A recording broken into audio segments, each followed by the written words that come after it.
I love salespeople. I love them because before I sign anything, they're a free resource. They're not on my payroll. They're not, they give me advice for free. They bring solutions for free. They study my company for free. They do all this consulting stuff that the big consulting companies charge me millions of dollars and euros and pounds. They'll charge me nothing to start in most cases. So I love salespeople, but only those salespeople who don't waste my time and who bring me potential value. You're listening to the Sales Today podcast, and I'm your host, Fred Copestake. On this podcast, we explore how sales professionals can develop a modern approach to winning business, the application of virtual selling techniques, how to create meaningful business relationships, and much more. Why not take our free collaborative selling scorecard to see how your sales approach suits today's environment? You'll find a link in the show notes. And welcome to this episode of the Sales Today podcast, where I'm delighted to be joined by Jacques Sciammas. Now, Jacques an ex-CFO and spends his time now helping salespeople who've done a whole load of sales training understand what buyers, like himself, actually want. So I'm really excited about talking to him today about getting this, I think, going to be very valuable insight into the world of selling at C-suite. So, Jacques, welcome. Hello, welcome everybody. Nice to be with you. So you're going to give us all the secrets of what salespeople need to do to be effective in selling at C-level, yeah? I don't think I have all the secrets. I can just share my real life experience of what it's like and how we think about where we invest, who to invest with, and how we select vendors and whether they make a decision to buy or not. So I give the executive bias perspective. When I was in the corporate world with some of the large companies as CFO, I chaired the capital committee. This is the committee that's made up of senior management that basically decide on strategic investments or large investments. So it had the COO, the CIO, the head of HR, head of marketing, the CEO, sometimes depending on the size of the deal. And we basically listen to salespeople, vendors, consultants, and we had usually four choices. Should we advance with them, advance with their competitors, sometimes do things internally when we could, or the best choice of all was do nothing at all. No, it's interesting. I'm giggling here. Like, I think I know the answer, but I mean, you'll be able to tell me. You're kind of saying as a joke, but often that is the best choice for you guys, isn't it? Which is do nothing. Yeah. Why is that such a good choice for you? Because we do not like to take risks. So when I say risks, I don't mean calculated risks. I mean, when everything is going good, you want to do better. That is our job. Regardless of how well we're doing, our goal to grow better, be more profitable, basically do everything positive to the company and to the shareholders and to the employees and to the customers. That's our job. But a lot of the proposals, there were no compelling events, and we were not convinced that they were going to take us in the right direction. So we basically did nothing. It's the lowest risk unless we have a big problem or a big crisis. And when we're talking about risk, I mean, are we talking about risk to the company, or are we talking about risk to you, to Jacques, the person that has said, I'm putting my name to this and I reckon it's a good idea? Well, both, but let's put priorities in place.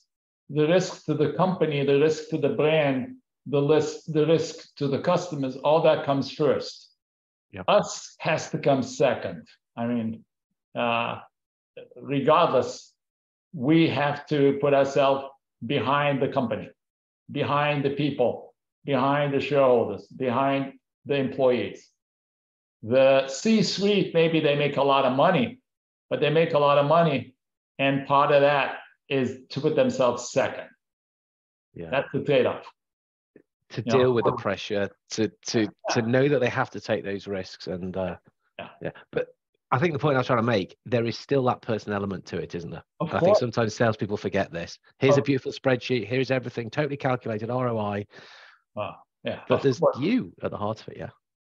Yeah, I tell salespeople that they need to know the industry I'm in, the external factors that, I have to manage through. They have to know my company in terms of the goals, the strategy, but they also have to know me being the C-suite, us, because all three are going to play in terms of our decision. And a lot of the salespeople, they do a limited amount of research relative to me. In other words, they'll look me up on LinkedIn, they'll Google me, but they will not really see what really drives me, what's really important. They won't go through things like 10K and 20F. They will give you things that are really important to us relative to risk, relative to financial, personal. And those are the things that they have to do. Maybe 5% of the salespeople do, but unfortunately, that's what differentiates the 5. 5%. Only 5% are going to that level of research to understand you, to talk about you in the terms that you're going to recognize and make that difference. Yeah, they'll talk about me, but they won't talk about some of the things that are really key and relevant and public information about me. I mentioned one example as, if you look at the US, the 10K document, which is a regulatory document, or in EMEA, a 20F document, which is also a regulatory document. And in that document, it tells you what our compensation is based on. I'm not talking about salary and bonus. I'm talking about the KPIs that we're going to be judged by, and yes, quite often compensated by. So this could be customer service. This could be, if I'm in the manufacturing industry, it could be things such as accidents. It could be things like fraud if I'm in a bank. Those are the things that are going to be directly tied to me as a person, as a CFO, that is not necessarily in the annual report, but in the 10K. And if they know that coming in, they can have a much better conversation with me than if they don't. Yeah, I remember talking to a COO who said, nobody ever speaks to us about the fact that all of us in the C-suite, part of our compensation is based on NPS, on the Net Promoter Score. That's how seriously our company takes customer experience. Nobody ever talks to us about that. As soon as somebody does, they'll have the keys to the door. Very much. When I was the CFO at Charles Schwab, we had 3 KPIs in terms of our long-term bonus. This is where the big money is. It was revenue growth, it was profit margin, and the third one was what we call CSS, customer satisfaction surveys. Yeah. And basically, we could meet or exceed our revenue growth, our profit margin, and if we missed on CSS, where bonus would be called donuts. Donuts because it's 0. Donuts. So you can imagine how important that was to us. If a salesperson came in and talked to us about their solution and it was going to help us on the revenue and the profit and all, nice. But if somebody came in and said, and also it improves the customer experience, that's that added edge differentiation. We'll listen a little bit, our ear will be a little bigger. Well, because I'm guessing, well, actually, I don't want donuts. I love that expression. But also, that's an indicator that this person has put the research in. They've studied.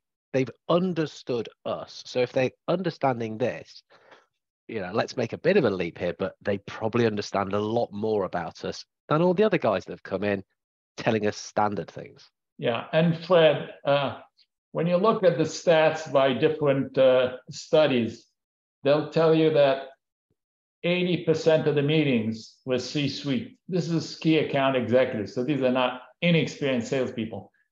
80 to 85% of the meetings with salespeople are judged worthless by the C-suite. No value, waste of time. Now, if you ask the salespeople the same question in the same survey, they'll say, 85% are very valuable, successful meetings. They must have been in different meetings. That's all I can think of. I don't know why we're laughing, because I mean, this stuff is really serious. They judged the meeting by, the meeting went the entire hour or 45 minutes. He didn't throw me out, or she didn't slap me. I don't know. That's how they judge it. We judge it. What did we get out of it that's of value to us? Okay. And if the answer is nothing, then it's a bad meeting. So, this is a good litmus test. Think, what are you going to give that C-suite executive that he or she did not have before the meeting? That's of value to them in order for me to continue speaking with you and talking to you. And I mean, and really this starts before the meeting, doesn't it? Because knowing that 80% of the time I'm not getting anything from meetings, what's the point of me going to meetings? You've got to demonstrate to me that it's not going to fall into that bracket. And by, what you've sent, what you've done, however you're getting the meeting, it's, this should be a good one. I think I'm not going to be wasting my time here. I had a boss that when he met a salesperson that, he didn't know personally, he would have his assistant interrupt me in 2 minutes into the meeting. And he would basically have decided by then whether it's a waste of time or not. And if it's a waste of time, he'll excuse himself. He's called by the board, he's called by somebody, and that's it. He'll never see a salesperson again. Or if it's good, then he'll keep talking. But he didn't want to waste his time. And I can understand his point. He wasn't rude or impolite. He just was trying to save the salesperson time and his own time. But we judge very quickly. It's natural. It's normal. It's not intended to be negative. And that's part of the job, and that's part of the ability to get to that level, isn't it? It's making decisions. It's making decisions quickly with the information that you're being presented with.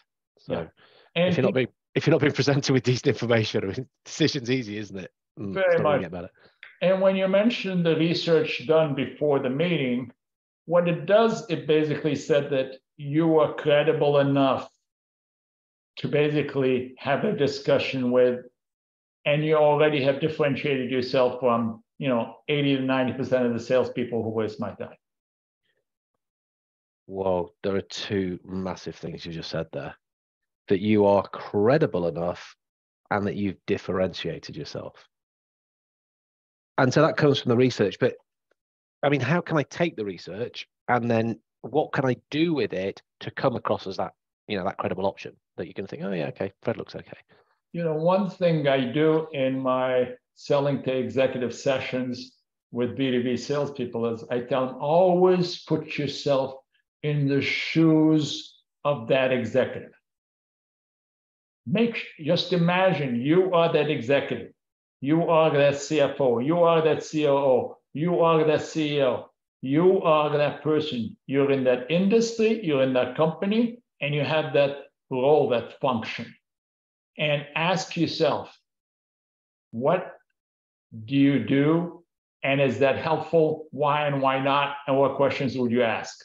So once you have the research, think, how is it going to help the executive? And what questions do you have that I can answer?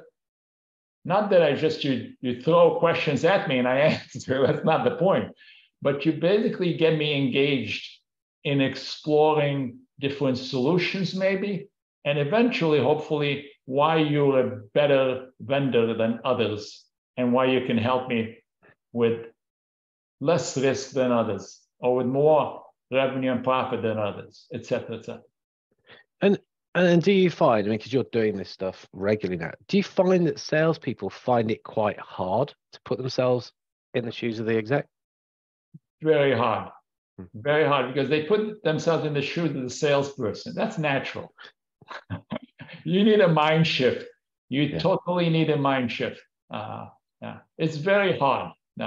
Just imagine, Fred, if I said to you, put yourself in the shoes of, a 5-year-old girl walking in the street. It's difficult. That's how they view it. It's so transformational or something. Yeah, I mean, the thing I find is they find it difficult to shift themselves out of salesperson mode anyway. But also if there's people who are maybe quite comfortable in selling at operational level. Yeah. They know how to speak to someone at ops level. And of course, the stuff they're selling helps that person in a kind of functional way, doesn't it? Yeah.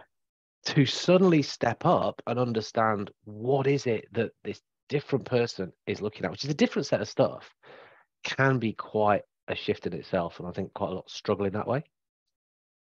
Yeah. And one of the things they have to do is try to think who that executive is and what's important to them. So you could have a proposal, you could have the same solution, but it's going to be a different conversation with the head of marketing than the CFO or the CIO or the CEO. You know, so you need to speak their language. I don't mean their language in terms of the country, Yeah. but language in terms of, you know, they don't speak engineering terms, they don't speak technology terms, they speak business terms, they speak finance terms. You need to know what is their language and be able to learn their language in advance of the meeting in order to be comfortable. You know, that's like one of the big things. You have to be comfortable and confident in the meeting. Okay, so now we're talking demeanor. Now we're talking about how you come across. Comfortable and confident. Yes, confidence is so important because a lot of people come in and they're intimidated having a meeting with somebody who's, you know, let's say making 10 times what they make or have power over budgets. And they come in as if they really are below them in level. And that's horrible. You know, we sense it right away. And we want to talk to peers. Peer is not the other CFO or the other CEO. Peer is somebody who could speak with me at a peer level. That's very different. Okay. And if you put yourself in a secondary role, you're done. You really are done. So you have to think that you're coming in. Think of it this way. You're coming in, you know what your solution does to me because you know what it does to other companies in my industry. So you know the value you can bring me. What do I have? I have my problems, my challenges, my goals. If you put these two together, you know, you have the whole story. You know the problem, you know the solution, you know the value. What do I have? I only have my problem. I don't know your company or your solution. So who's got the advantage in a conversation? You do. Yeah. And if you remember that, I'm not talking you have to have the advantage, but you need to be at least at peer level. Yeah, I mean, I often say to people, yeah, you are potentially a valuable person to that exec. You're going to help them make sense of stuff. You have to be. You have the potential to be open, you know, welcomed with open arms because you're helping me do the stuff that I'm here to do. You know, but don't put yourself down a level. Yeah. I love salespeople. I love them because before I sign anything, they're a free resource. They're not on my payroll. They're not, you know, they give me advice for free. They bring solutions for free. They study my company for free. They do all this consulting stuff that the big consulting companies charge me millions of dollars and euros and pounds. They'll charge me nothing to start in most cases.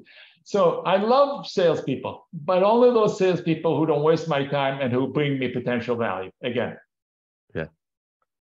Yeah. Then if they want to do it for free, even better. Yeah. And do you I'm thinking about you and the training you do now. So do you talk to salespeople about, yes, you've got to give to get, you know, we understand this. Yes. That stuff is valuable. Start charging for it. Yes. Yes. I mean, that's advice that you would give to people? Yeah, it depends what it is, of course. Yeah, okay. You can't just charge for, well, maybe I'll help you type of thing. Next time I come for a meeting, I'm giving you an invoice. Whoa. You know, budgets, companies have a lot of budgets, but they're also very tight on budgets, you know, which sounds like an oxymoron, but there is so much change in today's world, you know, whether you're talking digital transformation or you're talking C-suite evolution, or you're talking just macroeconomic pressures, that we have to really focus on the right things. Yeah.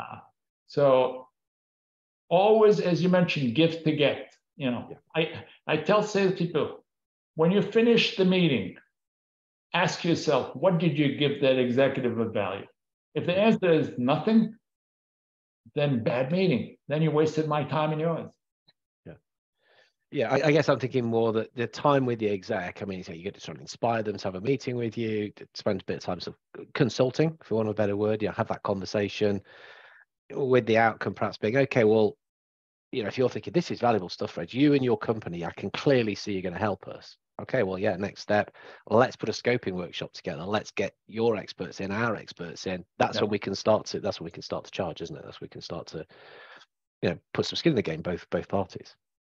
And the best way you can at least give me an indication that you might help me is if you kind of give me a little bit of how you help others in my industry, in my size company, in my type of solution. So if you basically, I'm not saying give me confidential stuff, not at all. Mm-hmm.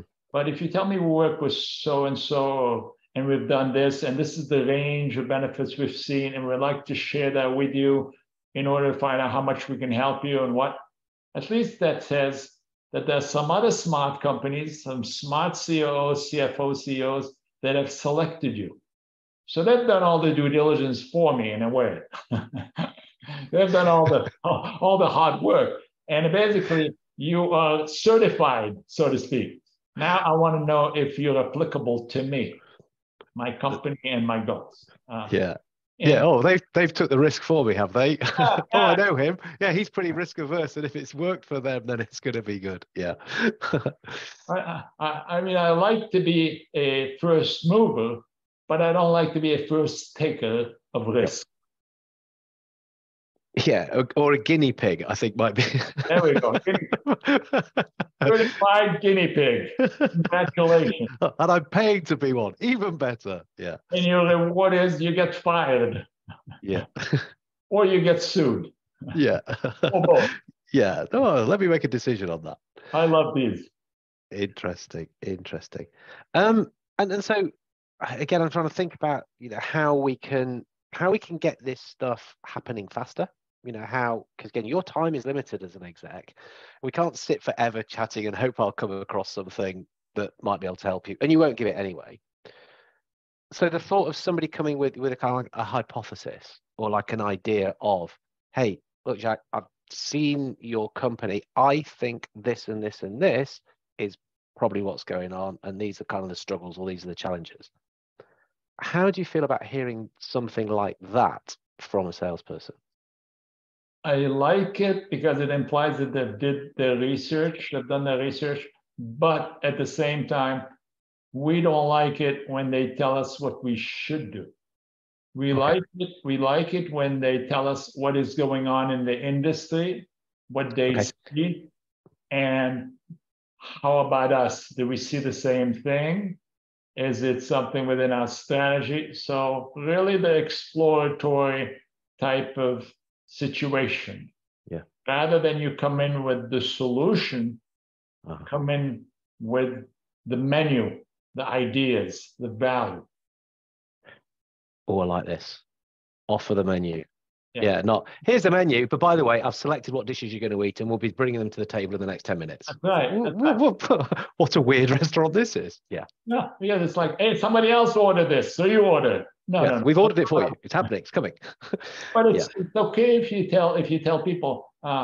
Most of the people here have ordered the chicken piccata and the veal parmesan, and in general they like it, but we have other choices. And which one would you like? This is really interesting because I can see many salespeople tripping up here. And also it's a shame because they're doing the good research, working out the struggles, working out the jobs to be done, but then putting the solution in place is like, just leave that last bit out. We will get to that if we get to that, and have it in your back pocket. Keep it like a trump card. Have the conversation first. That's what I'm hearing there. Yes. And most of the key account salespeople, they're really very hard workers. They're very smart. They're educated. They're intelligent. All of the above. But they have to keep in mind that a meeting with a C-level is different than a meeting with mid-management. It's quite different. Different goals, different language, different roles. And You need to basically adapt that and prepare for that, because that's going to make a big, big difference in terms of where that conversation goes. Do you think that maybe companies don't help their salespeople sometimes in doing this? And by that, what I mean is we kind of often brainwash people about our products, our services, how excellent we are, and that we've been around for all of these years, and we are great. And that's where all the training is, rather than training into think like an exec. And so we're setting people up to fail sometimes.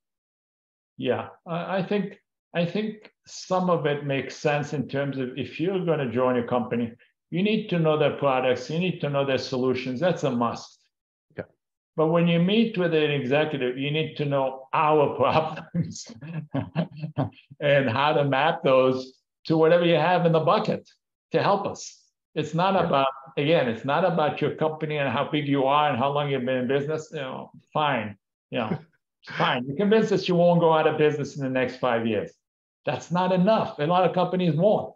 You need to convince us why we need to work with you in the next 6 months to 9 months. That's a different proposition. Yeah. Put the logos away. Stop showing me maps of the world. put the PowerPoints away. Put the videos away. Put all the tools in your hands and in your legs and stuff away. Just talk to me. Speak with me.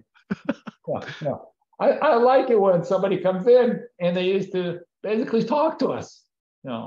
Quite often we tell them, no, we don't want slides. We don't want anything. We just want to discuss it. Tell us what you're talking about and what you have for us. And sometimes they freeze. They say, oh, no, I need my PowerPoint. I was going to ask, is that almost like a little test? It's like, don't open that to see whether somebody can talk, or am I being a bit too Machiavellian here? No, really, it's not intended to be a test. We really didn't want, think about it. If you have a 20-page presentation, whatever style it is, and you get rid of it, and it's all in your head, which one do you think will be more specific, more precise, better, and interactive? It's just what you have in your mind and what I have in my need and my mind, and we're going to share insights and share ideas. So that happened quite often now. Of course, we didn't demand it, but many meetings I've been to the C-suite, we basically said, no, can you just tell us what proposal it is without anything? Yeah. Can I borrow your whiteboard? Is that okay? Are you happy with that? We're fine if it helps make the point, because a lot of us are visual, fair enough. Yeah. So we don't have anything against it. We just don't want to have to depend on it all the time. Yeah, I like that. Yeah, because that's not really for us, it's for you, isn't it? Is that what you're saying? Yeah. I mean, you said something earlier on, I want to come back to it, which is, I mean, for me, I've always thought that this is almost like the way in, and you use this word or this expression, the compelling event. The compelling event. I didn't want to actually get lost. So can you just talk to me about what does a compelling event mean to you then, as a CFO, as somebody sat at that level? Well, a compelling event is a situation where we have to act to solve a problem. So, for example, when I was with the airline, the regulatory authorities have basically said to us, the Rolls-Royce engines of the planes were making too much noise over the cities, like New York City in that case. So we need to retrofit them to make less noise. That is a regulatory mandatory requirement for us in order to continue flying those planes and carry passengers and make revenue and make profit. So that's a compelling event. We have no choice. We have to do it. It's a must.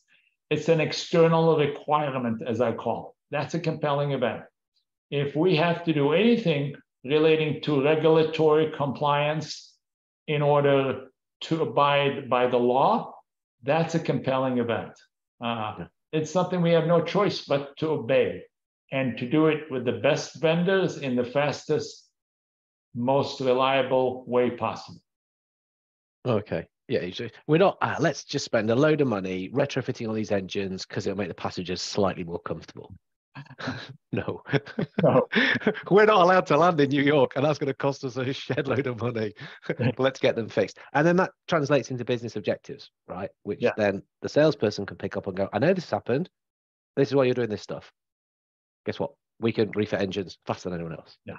Now, another compelling event could be relating to something has changed with the competition that we need to act. So, if the competitor has offered something, has done something that drives us to save our customers, retain our customers, or do something, that's compelling too. But it's not business as usual, is what I'm getting. I basically say we wouldn't change stuff if we didn't have to. We'd be quite happy doing stuff, getting marginally better, but then stuff happens. It's like, whoa, we've got to respond to this. That's our job. It's the direction of the company this is impacting on. People forget, if there are no compelling events, our job is still the same, to get better and do better. Yeah. But that's under your control. You could do that at your own pace, yeah? We don't have the gun to our head, and the gun that's loaded. That's it. Minor detail. Big Everybody's going to have to start working from home. Why? Well, they're not allowed out anymore. Oh, my word. Right. Big change. And when do we have to do that by? Yesterday. Oh, yeah. Exactly. It's those kind of big things. Yes. Yeah, I mean, I always think about regulatory, economic, social, political, environmental, all above you mentioned, all these macroeconomic and microeconomic external factors that we need to basically react to and come up with a solution. Yeah. It's a little different than the internal requirements. The internal requirements are, basically, if I need more capacity for my data, so I may buy some storage, or I may take it to the cloud. That's an internal requirement. That's not an external requirement. When I talk to people about how do we prioritize investments, it starts off with the external requirements, regulatory, all that stuff, internal requirements, and only then do we decide to go to things like ROI and profitability. So we don't go to finance and money first. We go to that when we've taken care of the musts, the stuff we have to do to continue staying in business. Yeah. So again, I'm thinking from the salesperson who is trying to work with you, trying to impress you, when they can talk to you about the external event, this has happened, or I'm looking at your market and it seems that these things will happen. There is new regulation coming on the horizon. We know this. Do your ears start to again, okay, you get how to speak to us. You've got my attention with this. Yes, I know this is coming, but I'm pleased you know it's coming. Or what? What's this regulation? Oh, again, that's valuable stuff, isn't it? Definitely, because it basically got into our mind. This is how we think. And basically said, look, you read my mind. Well, you read my mind by preparing and doing your right research. Yeah. Yeah. And you read my mind. That's impressive. You're talking about the stuff I am interested in. Yeah. When the EA comes in, no, it's okay. You can go back out. We're having a good chat here. Yeah. And I'm hoping at that point that maybe you have some ideas what others have done to address that issue. And that's what I want to really hear from you, hopefully. Yeah. And that's the value you can bring to me. And that's how we're going to retain this relationship and maybe sign a big deal or at least do some business together. Yeah. Even execs succumb to social proof. Of course, because they're human at the end of the day. Yeah. We're all human, believe me. Maybe some not as human as others, but we're all. Some act a bit robotic, but this is great stuff. So, know me, show me you know me. I mean, that's the stuff that you're saying, really. So much stuff. Would you say then that this is getting harder today, or is it always been actually pretty hard, and it's kind of the same as ever? To basically win with the C-suite, to reach the C-suite, to get deals. Yeah. All of the above are getting harder. Okay. Oh, yeah. Well, that's an easy answer for you. Yeah. The beauty is that the answer to all three questions is a 3-letter word spelled YES. Yes. It is harder. Anything involved with the C-suite for you, Mr. Salesperson, is harder. It's funny when during the COVID time, over a couple of years, it seemed like a lifetime, but for a couple of years of COVID, people thought it's much easier to reach the C-suite because they're at home. We know where they are. They can't go out and be traveling. We don't have to listen to their assistant giving us 6 users. Well, the problem with that is everybody thought that way. So actually trying to access the C-suite was a lot more difficult because everybody was piling it on in terms of emails, calls, etc. So it's never easy. But if you're prepared, if you've done your research and you really put yourself in our shoes and how you can help us, it's a lot easier than you think.